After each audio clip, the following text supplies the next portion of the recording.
బిచ్చగాడు ఫ్రాంచైజీతో తెలుగు ప్రేక్షకులకు చేరువైన నటుడు విజయ్ యాంటోనీ. ఆయన నటించే ప్రతి సినిమా కూడా ఇక్కడ రిలీజ్ అవుతూనే ఉంటుంది.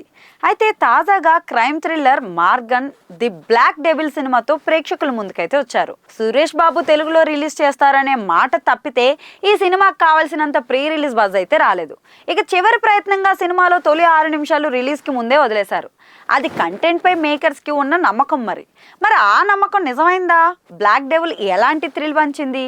విజయ్ యాంటోనీకి మరో విజయం దక్కిందా అంటే, రమ్య అనే అమ్మాయి హైదరాబాద్లో హత్యకు గురవుతుంది. ఇది మామూలు హత్య కాదు. ఒక కిల్లర్ ఇంజెక్షన్ ప్రయోగించడంతో శరీరం అంతా నల్లగా మారి మసిబొగ్గులా పారి గుర్తుపట్టడానికి కూడా వీలు లేని స్థితిలోకి మారిపోతుంది. దేశవ్యాప్తంగా సంచలనమైన ఈ case Mumbai additional DGP Dhruv Kumar అంటే విజయ్ యాంటోనీ దృష్టికి అయితే వస్తుంది. గతంలో ధ్రువ్ కూతురు కూడా ఇదే రీతిలో హత్యకు గురవడంతో రమ్య కేసును పర్సనల్గా తీసుకుంటాడు. ఇక కేసును ఛేదించడానికి హైదరాబాద్ పోలీస్ సపోర్ట్తో అనధికారికంగా అంటే అనఫిషియల్గా రంగంలోకి దిగుతాడు.